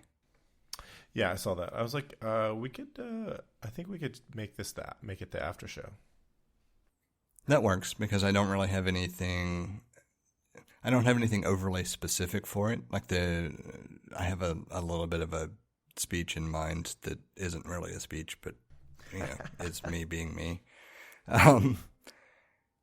So unless there's anything else, I think we actually should just kind of wrap the primary show and move into after show. Mm-hmm. I agree. You can follow us on Instagram and Twitter at untitled_hosts. Send us an email at untitled.hosts@gmail.com or follow the feed directly at the untitledpodcast.com. You can also find all sorts of ways to contact Jesse at jthart.com. Thank you for listening. That's a wrap.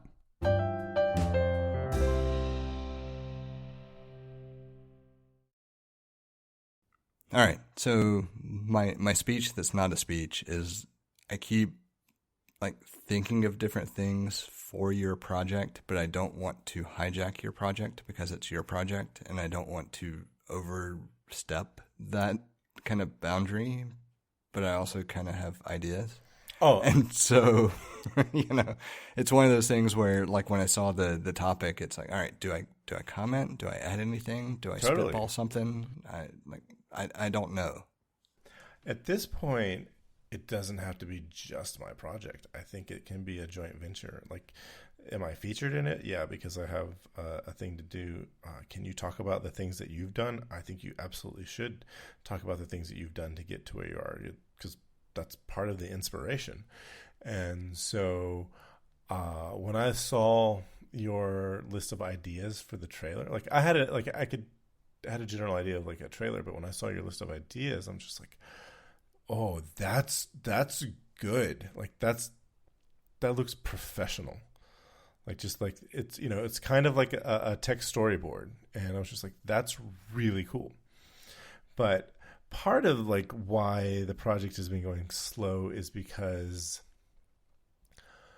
the weather is not cooperating, it's been miserable. Yeah. I got to say, though, it's not as bad as it was last year and the year before. Remember last year and the year before, this time it was raining constantly?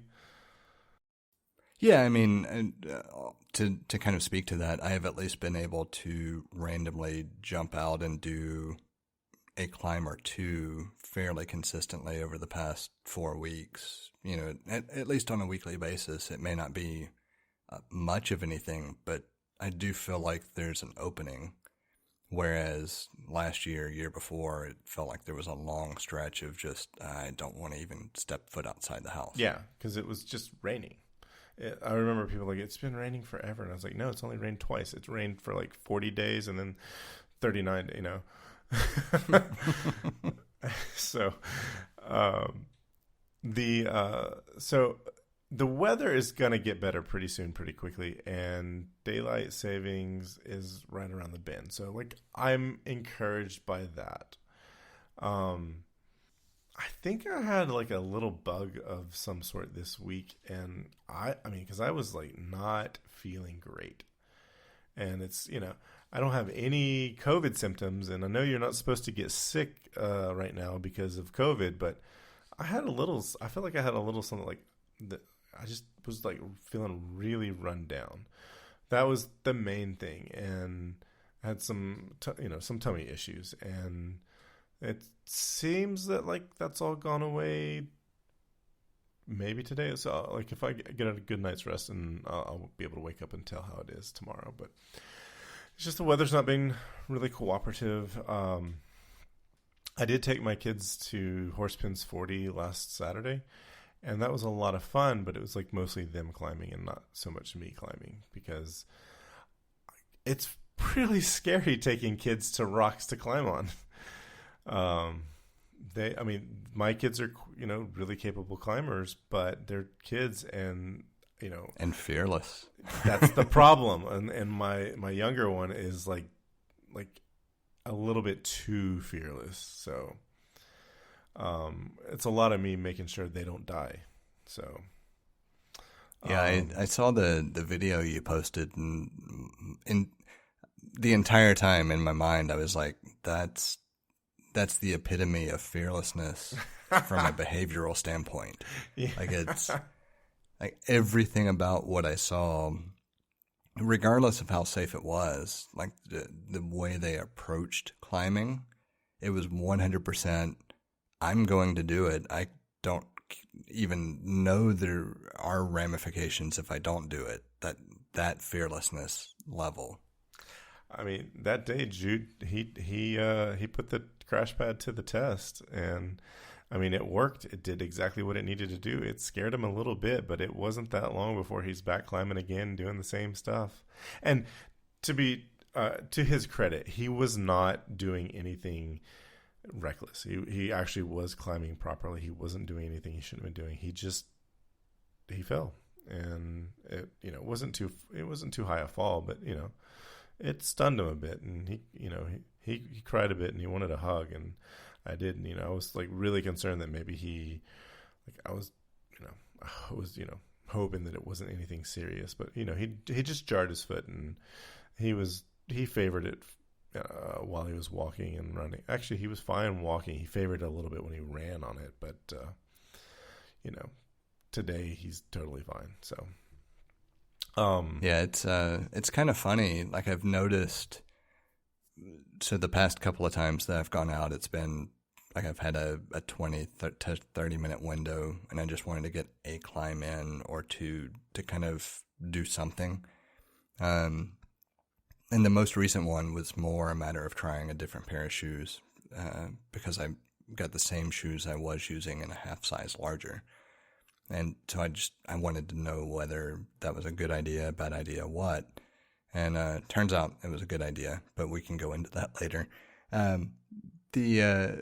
But in general, what I've noticed is when I'm out there solo, because I still don't know enough about like planning the route and figuring out where I'm going to be, I reach a point where I'm not going to say fear of falling, because I'm not really afraid of falling, but there's a recognition of, in order to make this next step, I'm going to have no protection if I do fall.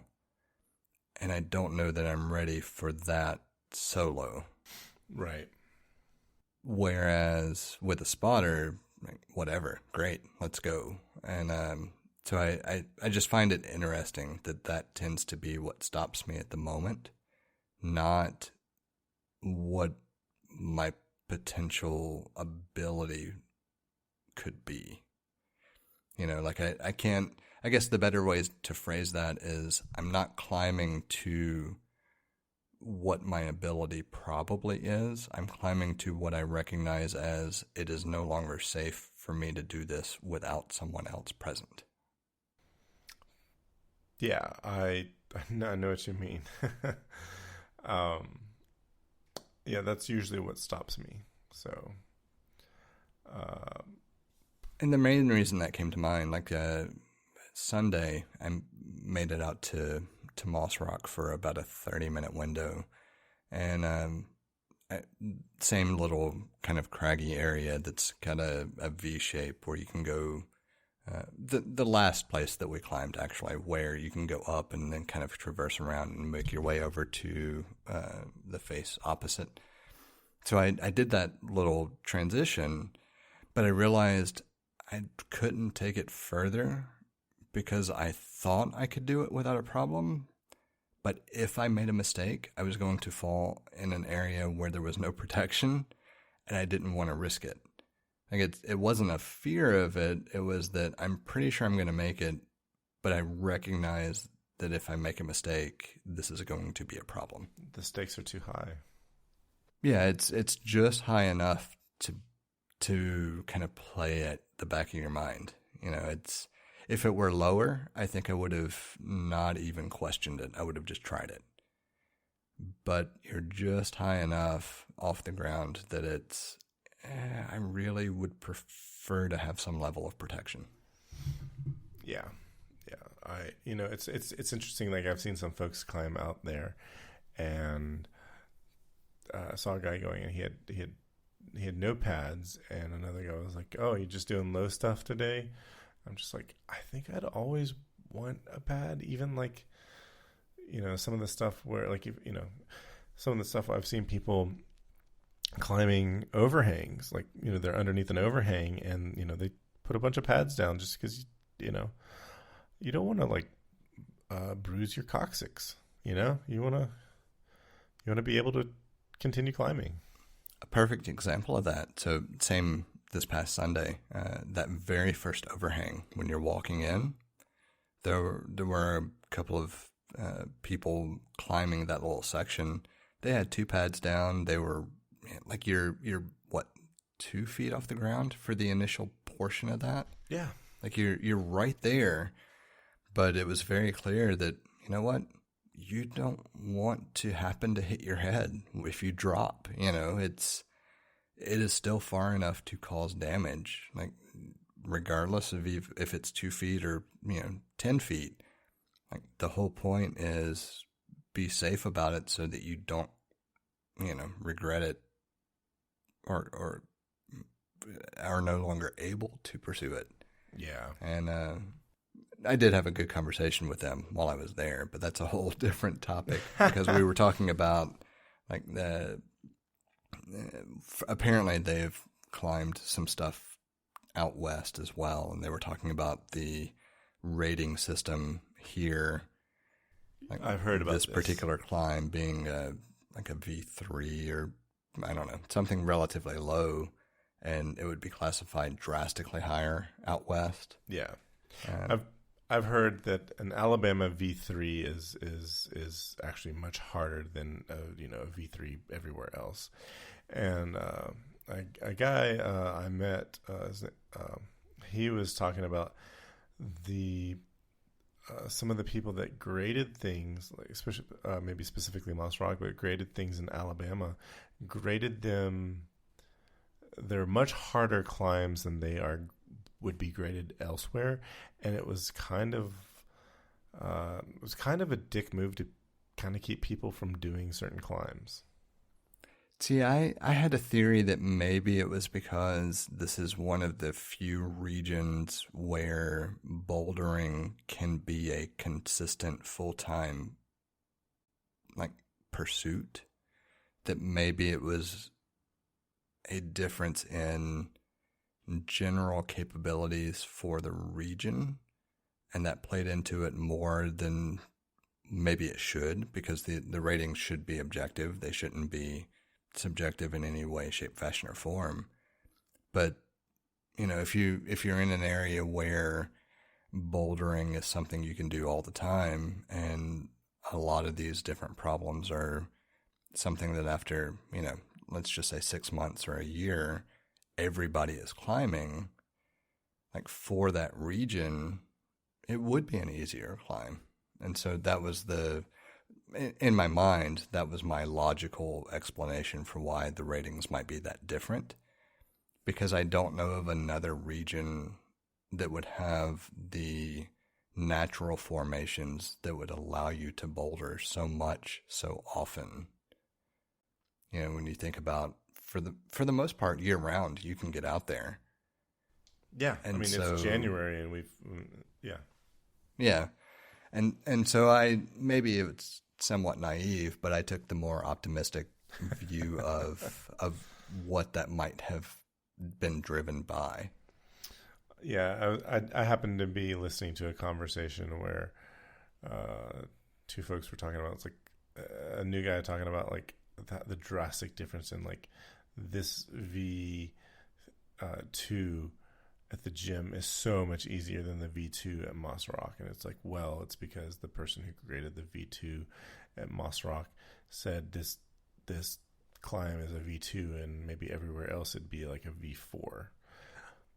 So, I mean, it's the problem is, it's not only is it like really subjective, it's also different. Like my beta might be different than your beta because there's a relative difference in height, and it's that makes it that much more subjective. Granted, this is also not the conversation that was in the show notes. I just want to point that out. We immediately went into a very different topic. Yeah. So, I mean, I thought, trying to think of potential names, and like I said, it's going slow. I'm okay with it going slow. There's some metrics that I've been collecting so that I can actually have something to like put forth in the first video, but I don't know. I like Project Vigor. I I think I want to stay away from alliteration, but I do like Project Vigor. The reason I picked Jugs and Slopes is because it kind of sounds like a big person. I could see that. Like, when I name things, I tend to try to come up with something that semi-conveys it, but doesn't necessarily explain it, I guess, is a good way to put it. And so that was just the first thing that came to mind. Realistically, I'm not overly great at naming things. I recognize that as well. You're better than Apple. I think pretty much everybody is better than Apple at this point. Not Samsung. I don't know. At least I don't know how consistent they really are. Yeah, okay. I'll give you that one. But like, if I were going to name it, I would probably try to find something that was indicative of nobility trying to do something physical, because that just is how I tend to name things. But I knew that wasn't anything that would come across your mind, and so I was trying to think of random names I could spitball that might be related to what you were trying to convey without the, I'm not going to say negative, semi-condescending aspect, I guess. Self-deprecating.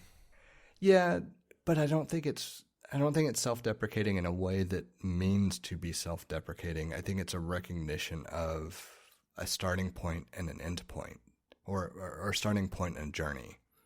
And I was trying to figure out, if I were going to name something based on a starting point and a journey, but keep it short, what would I go with? That was kind of my guiding mindset for randomly adding some contributions.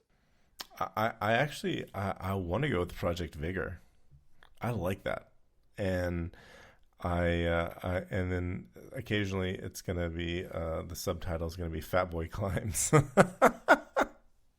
I can understand that without a problem.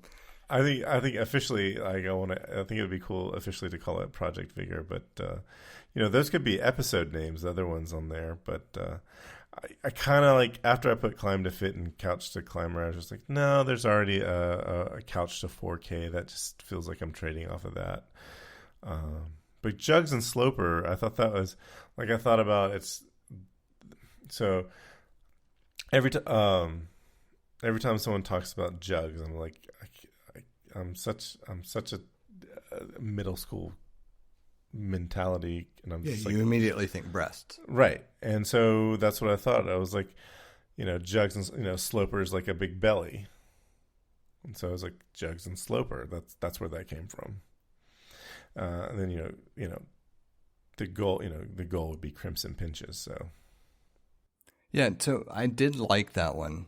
I wasn't really sure what. So it's too inside. I think for like it's gonna be climbing, but it's not about climbing. It's about becoming fit and healthy, and I think Jugs and Sloper might be too inside. Yeah, I think that, like, when I read it, excuse me. So when I read it, what I loved the play on the naming and all in general, but it didn't tell me anything about what you were trying to accomplish, which was what I felt like was missing. Like, it'd be a great name for pretty much anything that you wanted to use it for, but it would require a tagline, I think, to convey it appropriately. And so when I was adding ideas, it was more what would not require a tagline, but would do the same type thing. Yeah, I think you nailed it with Project Vigor. I think that's the best one on there, and it's like one of those things where I think I'll always call it Project Vigor, and then like maybe the very first one it says Fat Boy Climbs, and then you never see that again, something like that. Well, it certainly gives you the option to add, any number of subtitles or taglines that you want to do. It's I think it conveys the right idea. It doesn't give away anything. And, and I just like looking at this, like all of those names could be like, if I wanted to name the episodes, I could use all of those things for episode names. Yeah. When we get into episode names, I have plenty of suggestions. I noticed your comment about having to learn the terminology, and I posted from when we went climbing. I posted some pictures that you took of me on Instagram, and at this point, it's been a few weeks. But a friend of mine commented. I'm pulling up the comment right now, and he said one of the comments was, "That place you were at looks pretty sweet. Saw a 35-foot sketchy highball there that looks nice."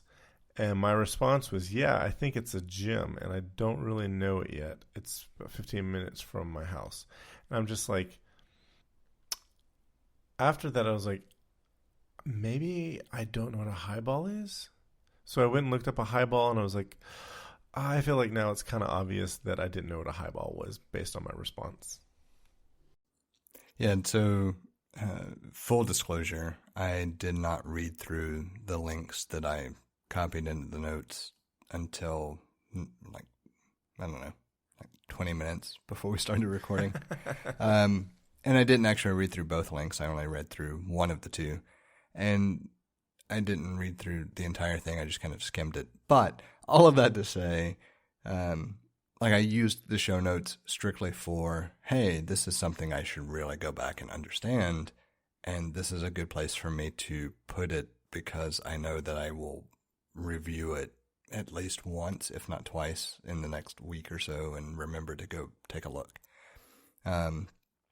But yeah, this past Sunday when I was talking to a couple of different people, I realized there were missing pieces of terminology that from the conversation, I felt like I had the correct context and interpretation, but I may or may not have the correct interpretation, the actual definition. Yeah. And I just realized there was a difference in vocabulary where I know a lot of the technical methods. I don't necessarily know how they are most commonly referred to. Yeah. And so one of the things I'm going to do that I've already started because I've pulled up both links in the meantime is just glance over everything and make sure I understand if I'm talking to somebody else who's been doing this for more than a few weeks, what they're talking about. I don't think it's overly complex. I think most of the terms are fairly self-explanatory, but I think it's worth knowing, all right, overall, what are the handful of things that I might be hearing somebody talk about that I don't explicitly know the definition for? Yeah. I mean, that's kind of how I felt after I responded to that comment I read, and it's just like, I went and looked stuff. That was when I went and started looking things up. I heard jugs, and that, that was easy that one was really easy to get, understand with context. And then I watched some YouTube videos where they actually went over all the different types of rock structures that you could use for climbing, and that's where I learned about slopers and pinches and crimps, and I feel like there's one more that I'm missing, but yeah, I know there are a lot of terms out there. I have two different revisions of the classic mountaineering book. I don't remember the full title. The beginning of it is Mountaineering, and there's a colon and whatever the rest of the book title is. And any climber is going to recognize it. Anybody that is not a climber probably could care less. But I have two different revisions of that book. It's the book that kind of, over time, has become the de facto standard reference book for climbing in general as a very overarching discipline. It doesn't try to focus on any specific sub-discipline. And from that description, anybody that knows what book I'm talking about will know. Anybody who doesn't still won't know and probably doesn't care.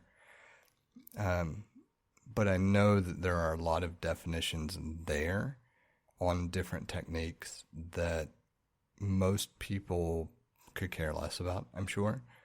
And most climbers probably know off the top of their head. I don't expect to necessarily know those techniques because it's not something that focuses on bouldering as a discipline, for example. You know, it's every possible technique you might come across.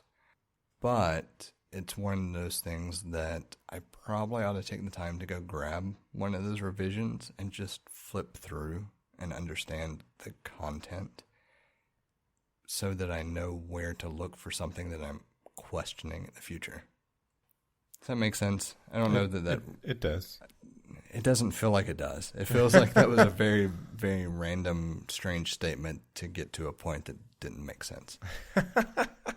I mean, like I guess the better way to summarize it is I could look online for a lot of different things that explains terms.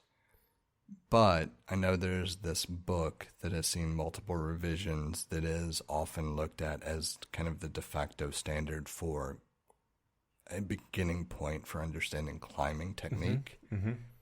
And so I want to start with this book and then understand the other resources around it. That's probably a better way to describe what I was trying to convey, even though I didn't convey anything remotely close to that the first time around. I mean, if you want to say so, that's fine. Oh, I know full well I didn't. But, you know, that is what I was trying to get to, and I just could not, for some reason, verbalize it prior to restating it then. Yeah.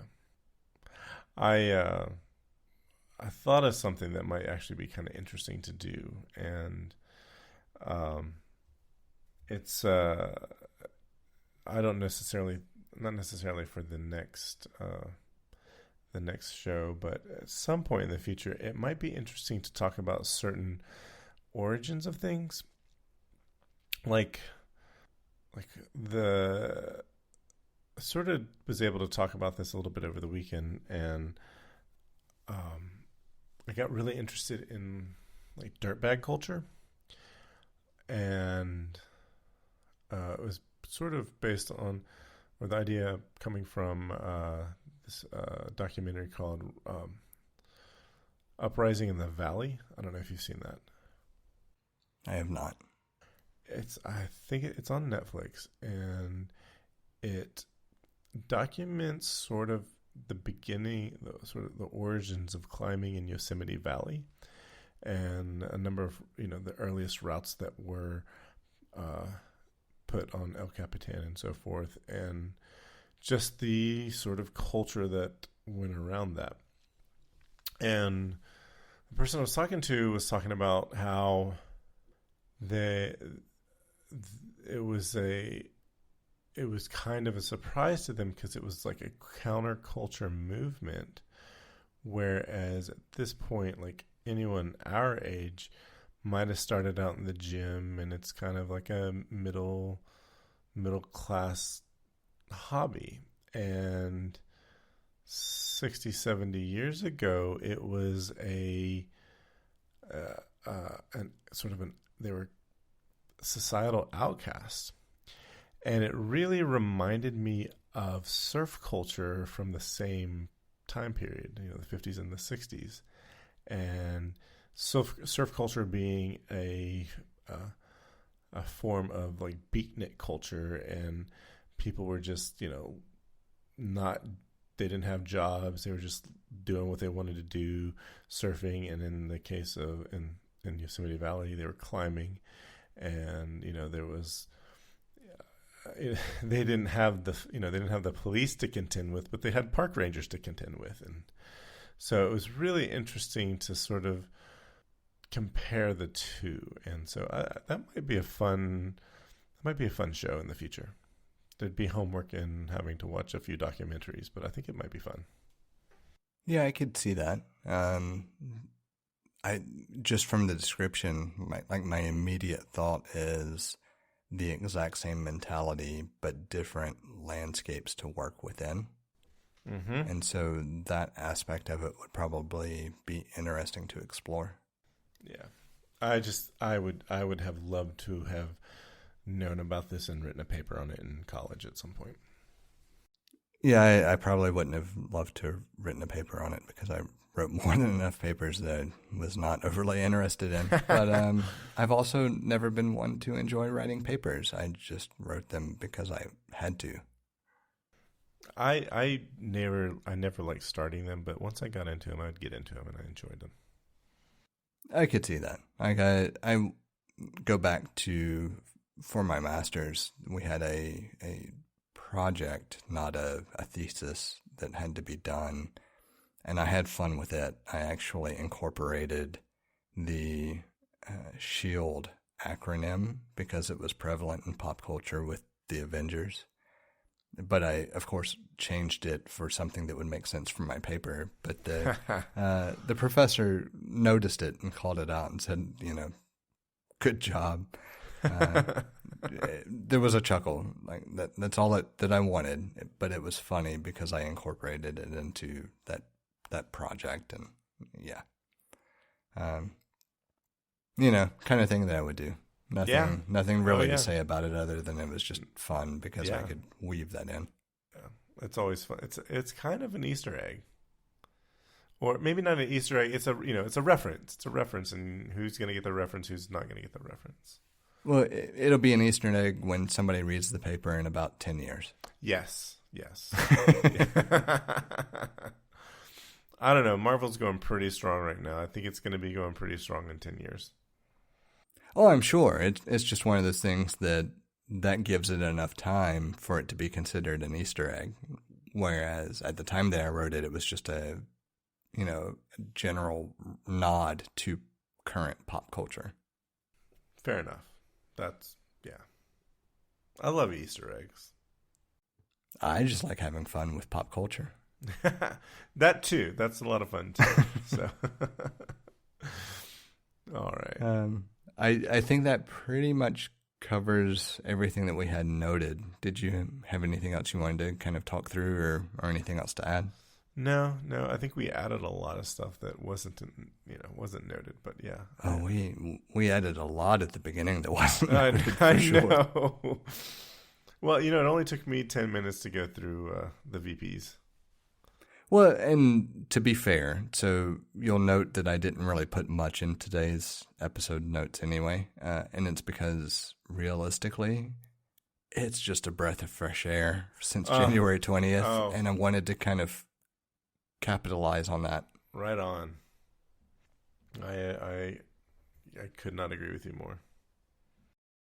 And I knew full well that mentioning that was going to lead us down all sorts of different conversations because I know how our previous conversations, how any conversation we have goes. It's expected. That should be expected. Yeah. So I didn't want to put a lot in the notes knowing that was going to be my general theme statement.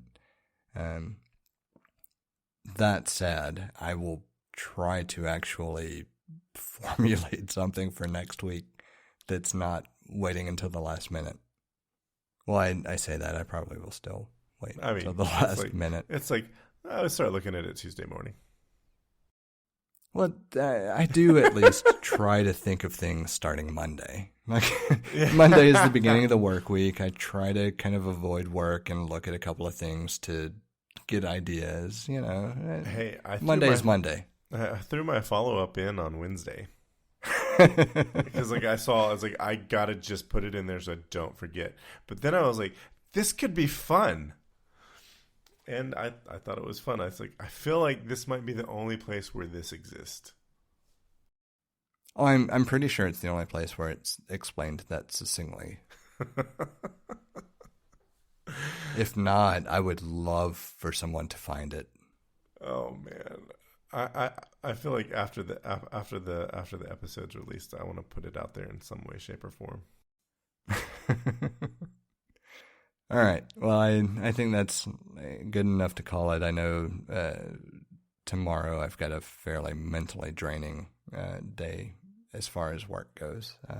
Today was also similar, but thankfully after that it's fairly normal. So I'm going to go get some sleep for a change.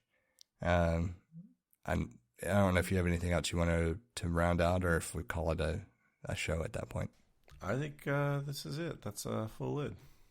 All right. Sounds good. Well, have a good evening. All right. You too. Bye. Bye.